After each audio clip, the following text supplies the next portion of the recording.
The idea is to take it a step forward and to innovate, or else why am I doing it? I don't want to be just another can in the assembly line. You know, I want to, you know, create, do something that's totally different and unusual. It's like, I hate to say it, but it's like what all songwriters say. It's true. It's like you don't write the song writes itself, and it just kind of falls into your lap. It's like when you say, gee whiz, did I do this? It was that sort of thing. Is video the same, or is video more work? Kind of.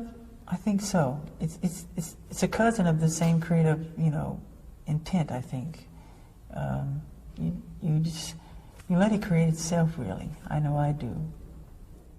In my opinion, it has to be completely entertaining and have a sense of a linear sense of continuity. As far as I like having a beginning and a middle and an ending, so you could follow a story. And not just be a collage of images, you know. And sometimes that's great too. It depends on what the director has a visionary, what he sees really. How much do you put, how much faith or trust, or how much of it do you let the director decide? Are you very involved in the concepts?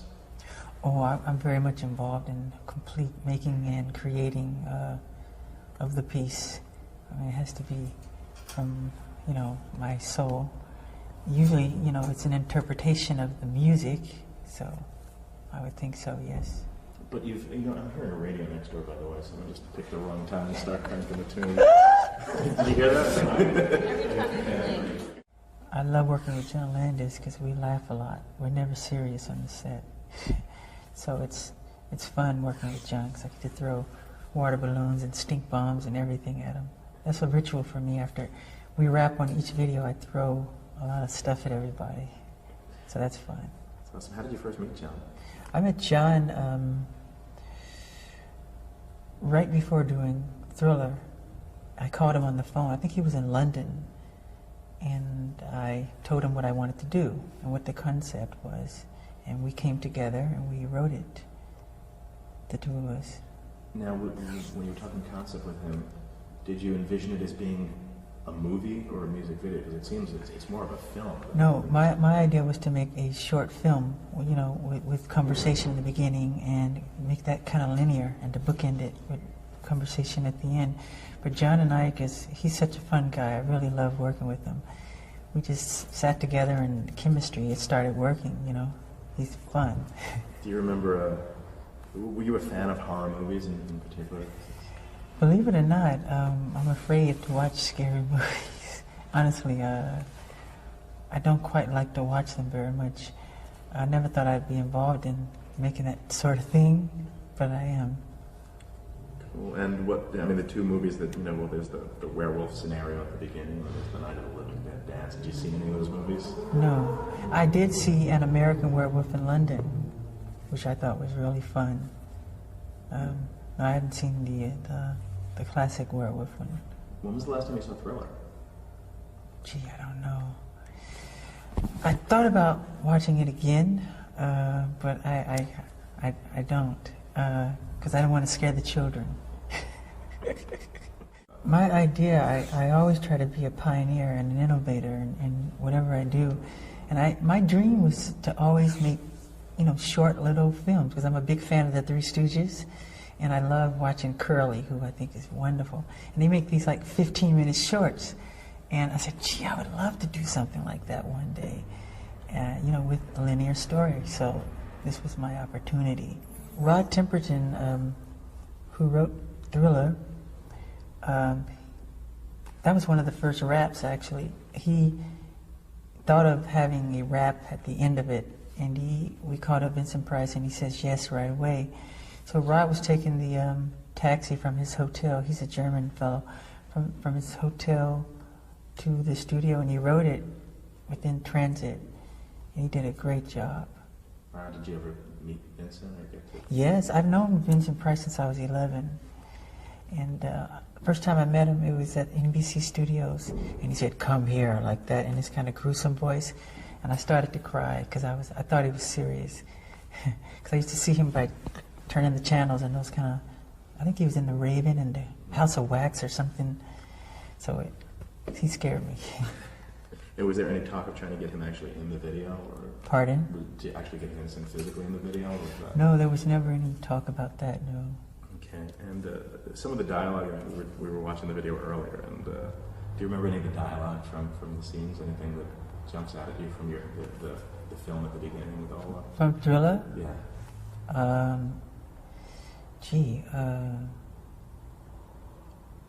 Do you have a favorite line or favorite part of that?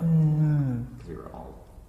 Oh, I like the scene when I'm looking at when the girl, all these zombies are coming toward us, and she thinks she's safe with me, you know, being her boyfriend, and she looks over to me and I become one, and then we do that famous pull in and pull out movement, the Hitchcock move, and I love that moment, then I become one. It's fun. Yeah.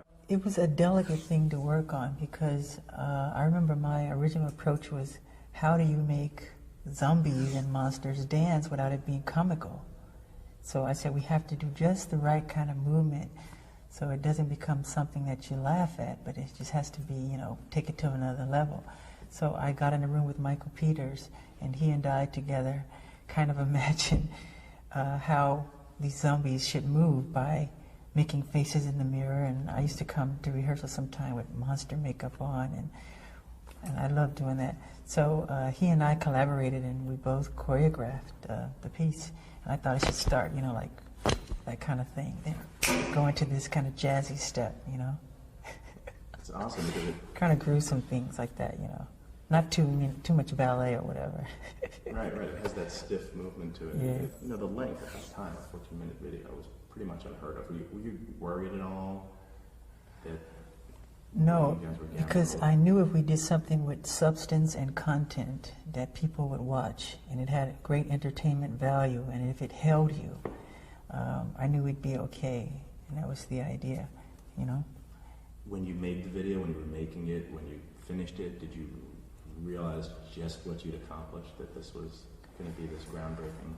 When I was in the editing room, I knew I liked it, I enjoyed it, you know, it has to be satisfying for me, and I enjoyed what I had seen when we finished it. So I was happy with it. Never totally satisfied, but I was happy. What about it would you have changed if you could? I remember I was happy with certain cuts and angles and the timing and, you know, those sort of things, you know. Your own worst critic, huh? Yeah, it has to be just right. Beat It. It makes me think of the song and working with Quincy Jones and all those wonderful people. I love Quincy. He's a wonderful guy to work with. And I remember him telling me to write a song that I would enjoy, you know, with an edge. So I went in my room and wrote Beat It. I don't know why, but I did. About, you know, two gangs coming together. And the song is so self-explanatory that it's so easy to make this short film. And I had seen, I think it was a McDonald's commercial, and I said, God, I like the rhythm and the cut of this commercial. I said, I want this director for this piece. So I reached out to him. So that was Steve Barron, not Steve, I'm sorry, Bob Giraldi. Bob Giraldi, better than me, good. Yeah, Bob was cool. That's awesome, I didn't realize that he came from that world. Yes, he started in commercials. Well, certainly gave him a big opportunity there. Yeah. There was a time, was there a controversy at the time that MTV wasn't playing, you know, wouldn't play the video, and was it Billie Jean or Beat It that basically broke the racial I think it was Billie Jean, because that came before Beat It. It was between Mickey Schulhoff and MTV. I don't know the whole story. But still, how did that make you feel to finally, you know, to be the one to kind of be the first? It makes me feel happy. It really does. I was glad. Cool. Billie Jean is kind of different because it really doesn't have anything to do with the lyrics of the video. It's kind of a whole different thing. How'd you come up with that?